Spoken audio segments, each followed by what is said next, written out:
Hello my dear students, जय Hind. Take for science के हमारे इस यूट्यूब चैनल में आपका स्वागत है। आज मैं आप लोगों को जेफिट और मॉसफेट के टॉप 25 बहुत ही महत्वपूर्ण क्वेश्चंस के बारे में बताऊंगा। यह सब क्वेश्चंस जो यूपीवीटी की ऑनलाइन एग्ज़ाम होने वाले हैं उसमें कुछ ब्रांचेज जैसे electrical engineering, computer science, electronics engineering और कुछ ब्रांचेज में आपको एनालॉग इलेक्ट्रॉनिक्स के नाम से एक सब्जेक्ट चलता है, उसमें यह आपका एक यूनिट जेफिट और मॉसफेट का भी है। उस यूनिट के हिसाब से यह क्वेश्चंस बनाए गए हैं और यह क्वेश्चंस आपके जो बोर्ड एग्ज़ाम होने वाले हैं उसके लिए बहुत ही महत्वपूर्ण सीरीज है। उसके साथ साथ यह क्वेश्चंस आपके गवर्नमेंट सेक्टर के जो एग्ज़ाम्स की तैयारी करने वाले स्टूडेंट्स हैं उनके लिए भी बहुत महत्वपूर्ण है। ये आपको DRDO, UPPCL, DMRC, LMRC ये सब बहुत सारे गवर्नमेंट एग्ज़ाम में भी आते रहते हैं। तो चलिए आपको अपने इस वीडियो की तरफ लेकर चलते हैं और इसको आप बहुत ध्यान से देखिएगा, समझिएगा। जो भी क्वेश्चंस हैं उसको मैं पूरा समझाने का और उसका एक्सप्लेनेशन देने की कोशिश करूँगा। तो चलिए शुरू करते हैं अपनी इस वीडियो को। इसमें देखिए पहला क्वेश्चन है, is JFET has high input impedance because. एक जो जंक्शन फील्ड इफेक्ट ट्रांजिस्टर होता है उसका इनपुट इम्पीडेंस हाई क्यों होता है। जैसा कि स्टूडेंट्स आप लोग जानते हैं कि जो जेफिट बनता है उसमें आपको एक कंस्ट्रक्शन थोड़ा आपको मैं दिखा रहा हूँ फिगर में, आप दो देख सकते हैं। इसमें क्या होता है, जैसे मैं एन चैनल की बात करता हूँ तो एक एन चैनल की जो एन टाइप की पट्टी होती है बार दिया जाता है। उसके बाद दोनों तरफ आपको इधर पी टाइप सेमीकंडक्टर के जो है आपको डिफ्यूज कर दिए जाते हैं।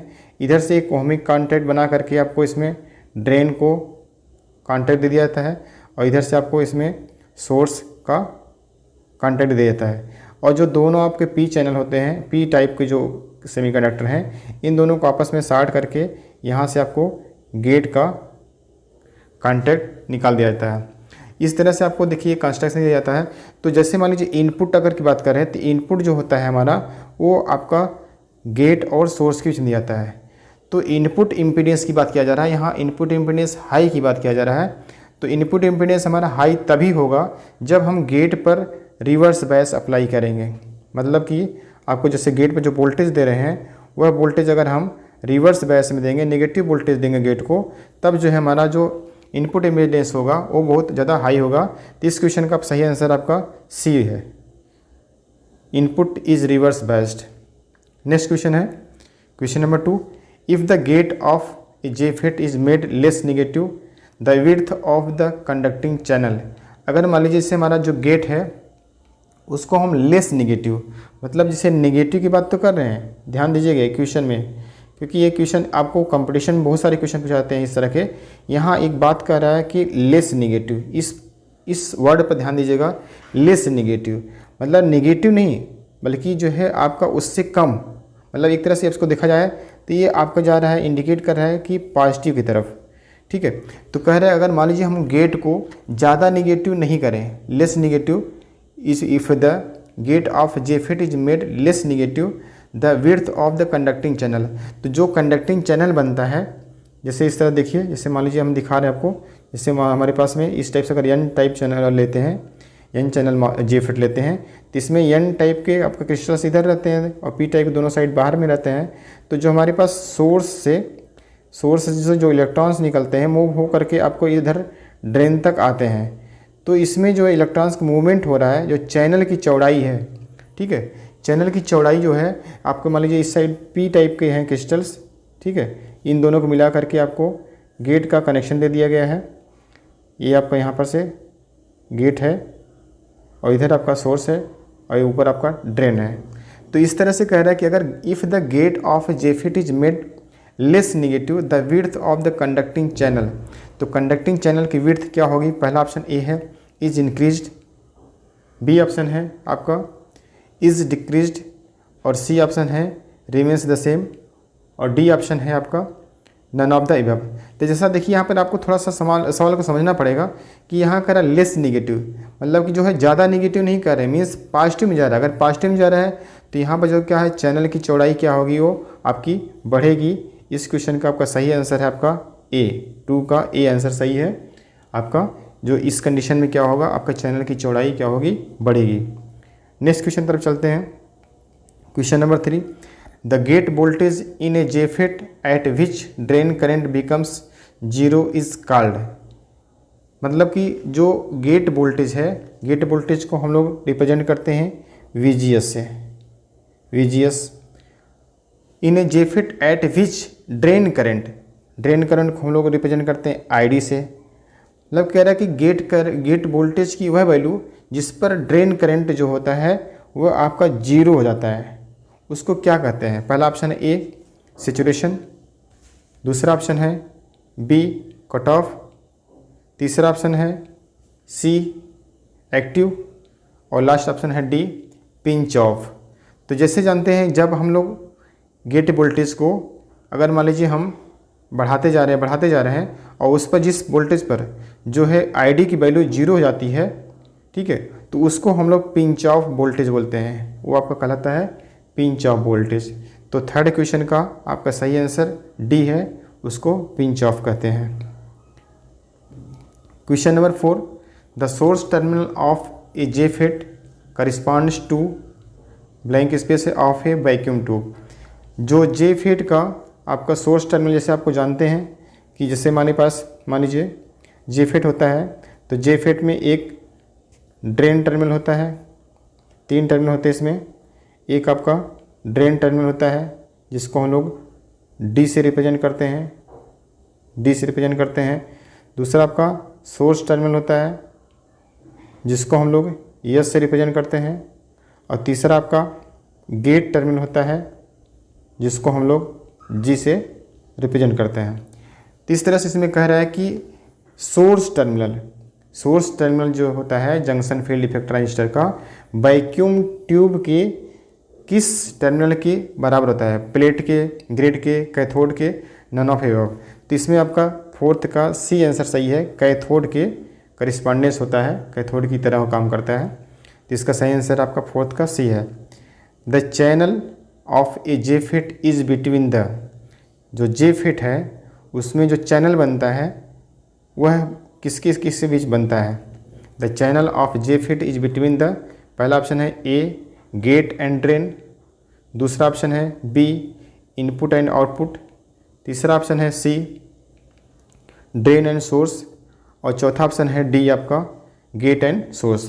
तो जैसा आप लोग जानते हैं स्टूडेंट्स कि जो हमारे पास मान लीजिए इस तरह से हम लोग बनाते हैं, N चैनल के लेके चल रहे हैं, N चैनल का, इधर आपका P टाइप क्रिस्टल है, इधर P टाइप, दोनों तरफ P टाइप है, ठीक है। उसके बाद में इधर आपका सोर्स रहता है और इस साइड आपका ड्रेन रहता है, और दोनों P टाइप को हम कनेक्ट करके आपको इस तरह से यहाँ से गेट टर्मिनल निकाल लेते हैं, ठीक है। ये आपका ड्रेन टर्मिनल हो गया।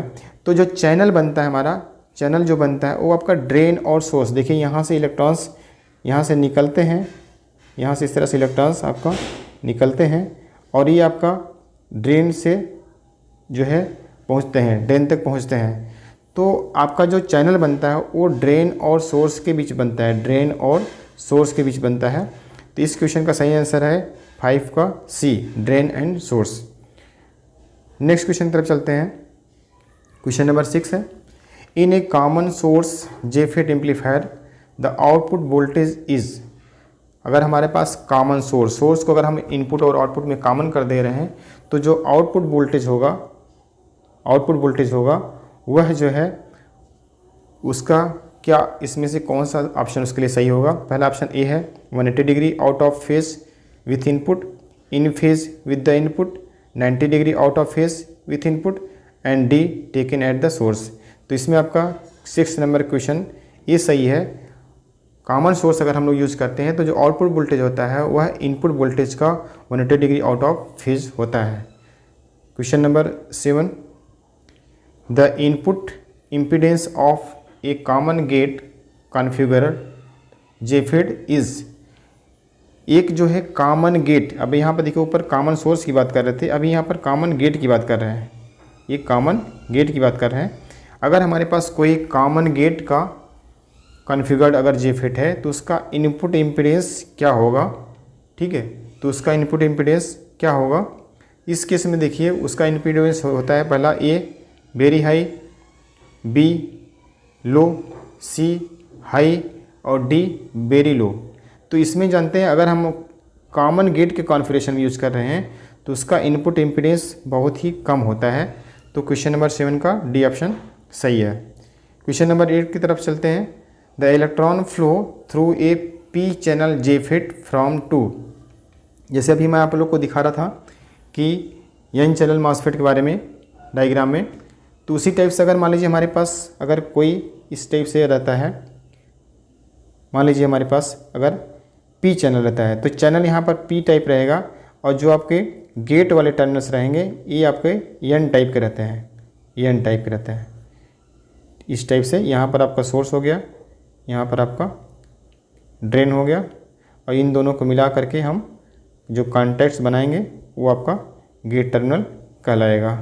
इस तरह से करें। इस कंडीशन में अगर आपको ऐसा रहता है, जैसे उस पहले तो कंडीशन जब आपका एन चैनल रहता था तो इलेक्ट्रॉन्स आपका सोर्स से निकलता था और ड्रेन तक पहुंचता था। तो अगर मान लीजिए कह रहे हैं कि अगर the electron flow through a P channel JFET from to, कहाँ से कहाँ तक चलेगा इसमें, तो ये आपको जो है ड्रेन टू सोर्स, देखिए एन चैनल अगर एन टाइप चैनल रहता है, एन चैनल अगर जेफिट रहता है तो उसमें आपका इलेक्ट्रॉन्स इधर से आपको मूव करता है, आपका ड्रेन तक जाता है। लेकिन अगर आपको वही अगर पी टाइप है तो इसी का उल्टा होता है, इलेक्ट्रॉन्स जो है इधर से आपके इस टाइप आते हैं। ठीक है, फ्रॉम ड्रेन टू सोर्स। तो क्वेश्चन नंबर 8 का डी ऑप्शन सही है, फ्रॉम ड्रेन टू सोर्स होता है।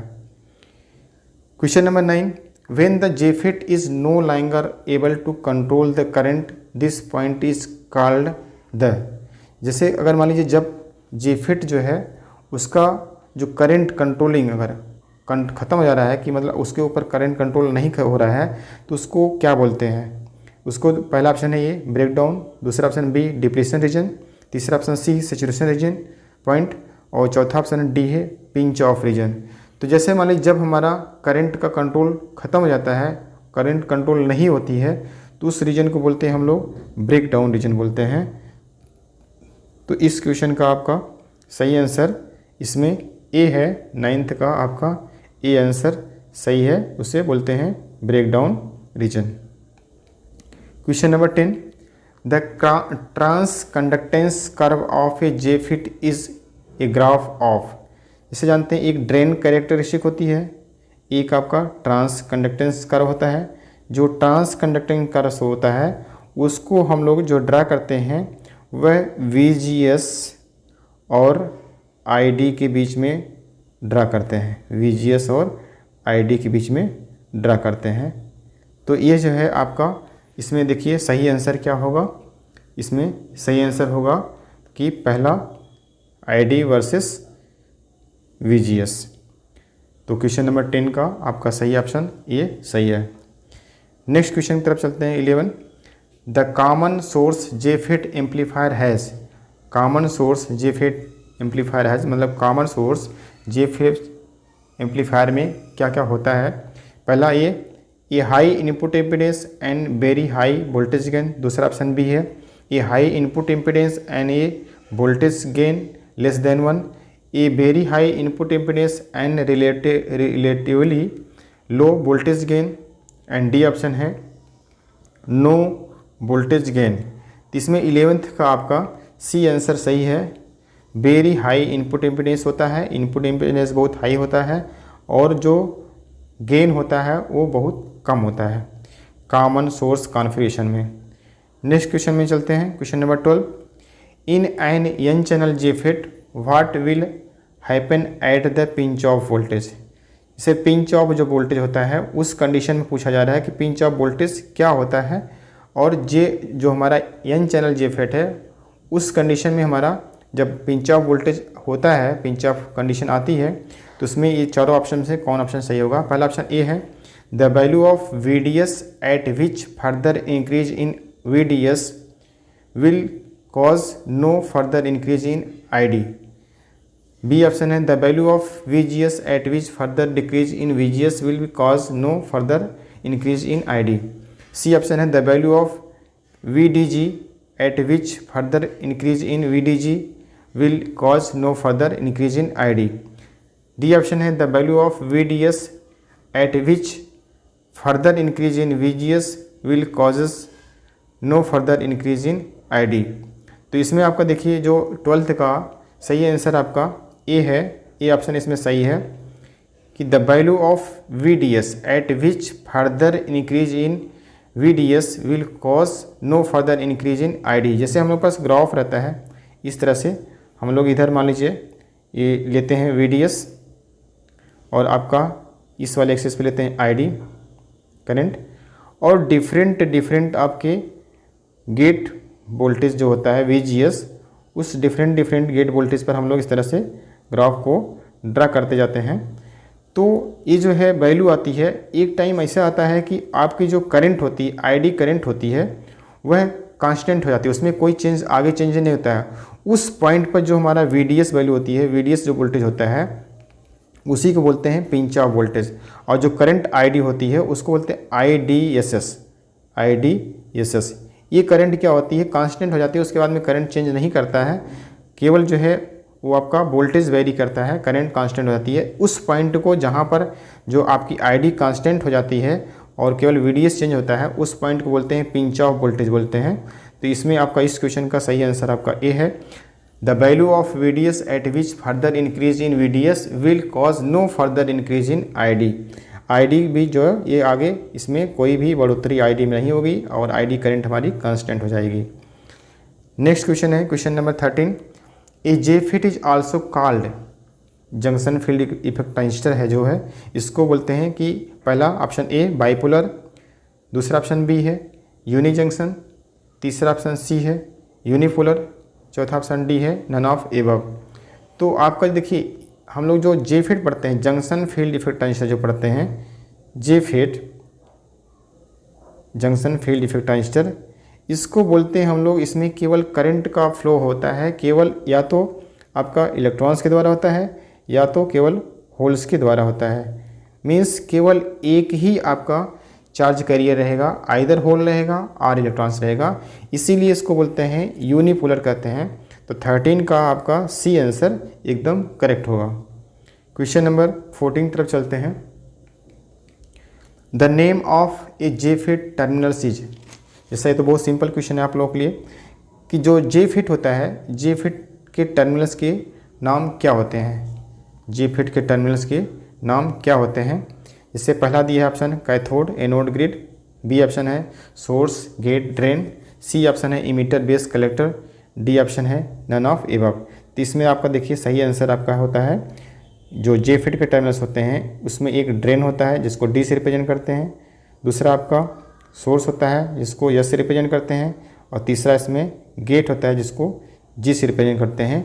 तो इस क्वेश्चन का बी ऑप्शन सही है। क्वेश्चन नंबर 15 में चलते हैं। The gate of a JFET is, blank space है, फिर बायस्ड। तो जो गेट होता है JFET का वो किस बायस्ड में होता है, फॉरवर्ड बायस में होता है, पहला ऑप्शन दिया है, बी ऑप्शन दिया है reverse as well as forward, C option है रिवर्स, डी ऑप्शन है नन ऑफ एबव। तो जैसा कि आप लोग जानते हैं कि गेट जो है हमेशा वो रिवर्स बायस में होता है, जो गेट होता है JFET का यह हमेशा रिवर्स बायस में होता है। तो इस क्वेश्चन का 15 का आपका सही आंसर है सी। नेक्स्ट क्वेश्चन तक चलते हैं। क्वेश्चन नंबर 16 है, ए MOSFET हैज़ टर्मिनल्स 4, 3, 5, 2। देखिए इस क्वेश्चन में बहुत कंट्राडिक्शन है, आप लोग को बहुत कन्फ्यूजन रहेगा इस क्वेश्चन में कि जो MOSFET होता है उसमें MOSFET जो रहता है उसका मैं सिंबल आपको यहाँ पर ड्रा कर रहा हूँ। हमारे पास मान लीजिए एक MOSFET है, MOSFET का मैं सिंबल ड्रा कर रहा हूँ यहाँ पर, देखिए जैसे हमारे पास इसमें देखिए आपको मैं सिंबल ग्राफ में दिखा दे रहा हूँ।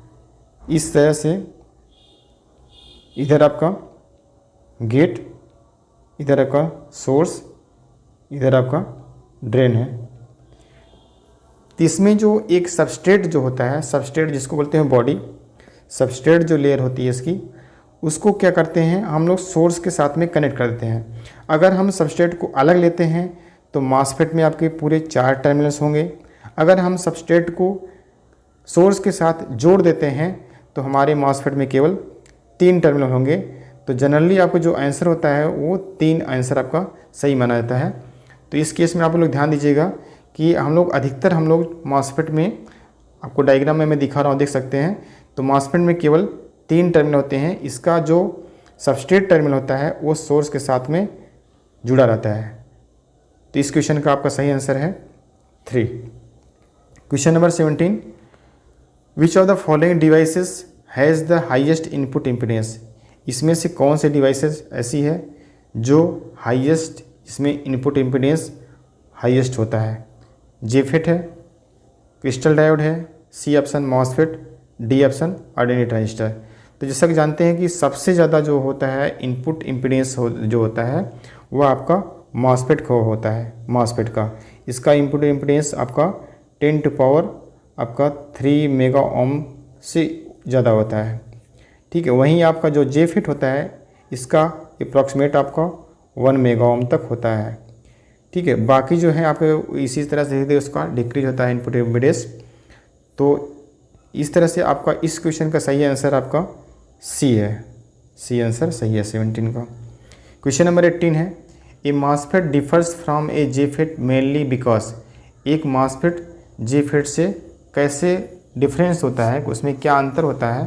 पहला ऑप्शन ए है, the JFET has a PN junction. B option है of power rating. C option है the MOSFET has 2 gates. D option है नन ऑफ एबव। तो जैसे आप देखिए कि मॉसफेट में तो 2 गेट होते नहीं हैं, ठीक है। इसकी पावर रेटिंग के बारे में बात तो नहीं किया जाता है। तो आपका पहला ऑप्शन इसमें 18 का पहला ऑप्शन है जो है वह सही है। ये जो ए है यह सही है कि ये जो जेफेट है has a PN junction. JFET में आपका पीएन जंक्शन होता है। जैसे आपको मैं दिखाता हूँ फिगर में, आप लोग इस तरह से देख भी लीजिए। जैसे मान लीजिए हम एन चैनल बना रहे हैं, यहाँ पर देखिए, यहाँ पर आपका पी टाइप क्रिस्टल है, इधर भी पी टाइप क्रिस्टल है।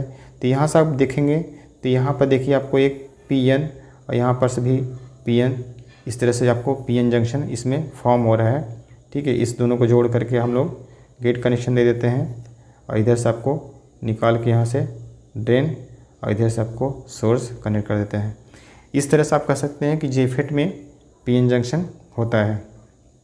नेक्स्ट क्वेश्चन में 19, a very simple bias for a depletion type MOSFET is called.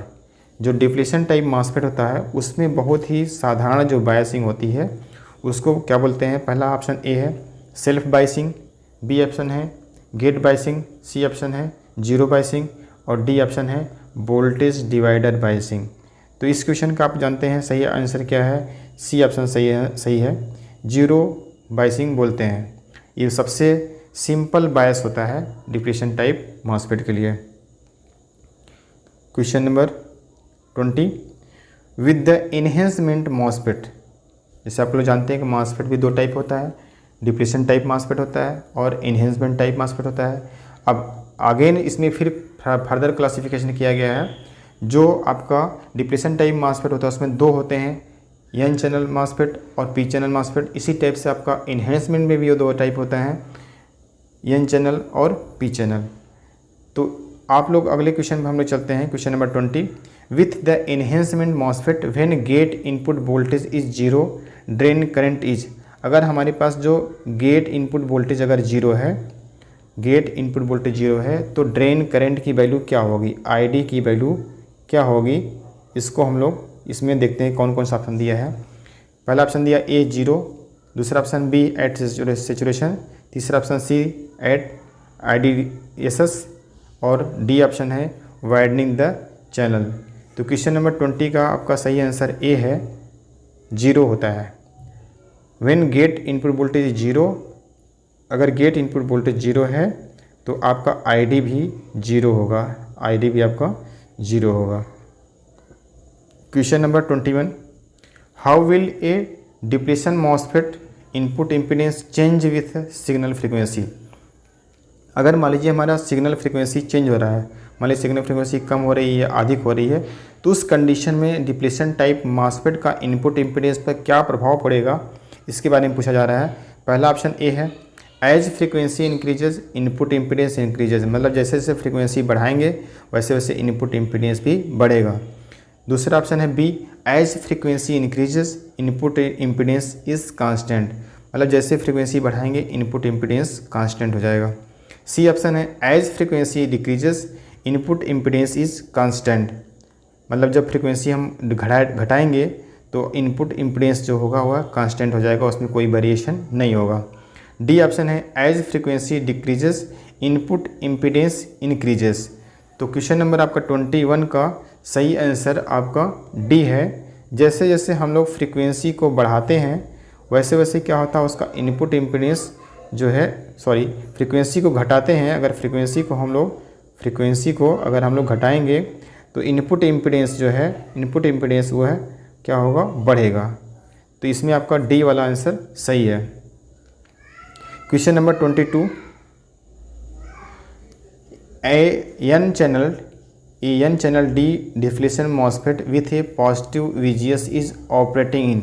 यहाँ पर देखिए बात कर रहा है पॉजिटिव वीजीएस की, मतलब डिफ्लेशन टाइप मॉसफेट है, उसमें कह रहा है कि अगर हमारा वीजीएस की वैल्यू पॉजिटिव होती है तो वह किस रीजन में ऑपरेट होगा। पहला है सेचुरेशन रीजन, बी है डिप्लेशन मोड, सी है द इनहेंस मोड, डी है कट ऑफ मोड। तो अगर हमारे पास में अगर वीजीएस की वैल्यू अगर हमारा यह पॉजिटिव होता है तब जो है यह आपका जो होगा ऑपरेट होगा वह आपका इन्हेंसमेंट मोड में ऑपरेट होगा। तो 22 का सही आंसर आपका सी है, इन्हेंसमेंट मोड।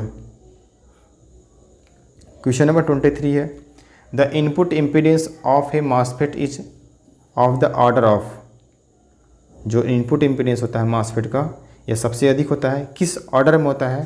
पहला ऑप्शन दिया a several mega ohm, B option है ओम, सी ऑप्शन है ए किलो 100 ओम, ये फ्यू 100 ओम, डी ऑप्शन है ये किलो ओम। तो जैसा मैंने आपको बताया था अभी प्रीवियस में कि जो मॉसफेट होता है उसका इनपुट इम्पीडेंस होता है 10⁻³ मेगा ओम। तो ये आपका सेवरल मेगा ओम के रेंज में होता है। इसको हम लोग 23 का ए ऑप्शन सही है। क्वेश्चन नंबर 24 है a MOSFET is sometimes called. MOSFET को कभी कभी इसको हम लोग जेफिट भी कहते हैं, क्यों कहते हैं। पहला ऑप्शन है A insulated gate, B option है मिनी गेट, सी ऑप्शन है open gate and D option है शॉर्टेड गेट। तो जो मॉसफेट होता है मॉसफेट में क्या करते हैं हम लोग इंसुलेटेड गेट का प्रयोग करते हैं, इसीलिए उसको बोलते हैं IG insulated gate field effect transistor भी बोलते हैं, insulated gate field effect transistor भी बोलते हैं। इसमें क्या होता है कि जो गेट होता है गेट को इंसुलेट किया जाता है, एक लेयर होती है SiO2 की लेयर होती है, SiO2 की सिलिकॉन डाइऑक्साइड की लेयर होती है। तो ये जो है एक इंसुलेटेड मटेरियल रहता है, इस लेयर के ऊपर जो है एल्युमिनियम का कॉन्टैक्ट्स के द्वारा हम लोग गेट को इंसुलेट करके उसे बनाते हैं, इसलिए मॉसफेट को बोलते हैं insulated gate field effect transistor भी बोलते हैं। तो इसमें आपका 24 का ये आंसर सही है। क्वेश्चन नंबर 25 है a MOSFET uses the electric field of a blank space है to control the channel current. जो चैनल करंट है उसको कंट्रोल करने के लिए इलेक्ट्रिक फील्ड का प्रयोग किया जाता है। तो उसमें कौन सी इलेक्ट्रिक फील्ड का प्रयोग किया जाता है। पहला ये battery, B generator, C capacitor, D none of above. तो जैसे जानते हैं आप लोग कि एक SiO2 लेयर है बीच में, यह आपका इंसुलेटर तरह काम करता है, ऊपर आपका कंडक्टिंग मटेरियल है और फिर नीचे आपका कंडक्टिंग मटेरियल रहता है। तो इस तरह से एक तरह से जैसे आपको जो कैपेसिटर रहता है कि दो कंडक्टिंग मटेरियल के बीच में अगर कोई हमारा इंसुलेटिंग मटेरियल रहता है तो वह एज ए कैपेसिटर वर्क करता है। तो इस केस में हमारा जो यह मॉसफेट होगा वह हमारा एज ए कैपेसिटर की तरह काम करेगा। ये MOSFET uses the electric field of a capacitor to control the channel current. तो चैनल करंट को कंट्रोल करने के लिए हम लोग मतलब इसको एज ए कैपेसिटर की तरह हम यूज़ करते हैं। ठीक है, इस तरह से स्टूडेंट्स आपका ये जो हमारा महत्वपूर्ण जो MCQ सीरीज़ था वह ख़त्म हुआ है और आशा करते हैं ये आप लोगों के लिए बहुत ही महत्वपूर्ण होगा। तो आप लोग इस तरह से अच्छे से पढ़ते रहिए। अगर हमारे चैनल पर नए हैं तो प्लीज़ चैनल को सब्सक्राइब करें और बेल आइकन को ज़रूर प्रेस करें जिससे हमारी हर आने वाली नई वीडियो आप तक सबसे पहले पहुँचे। Thanks for watching. जय हिंद, वंदे मातरम।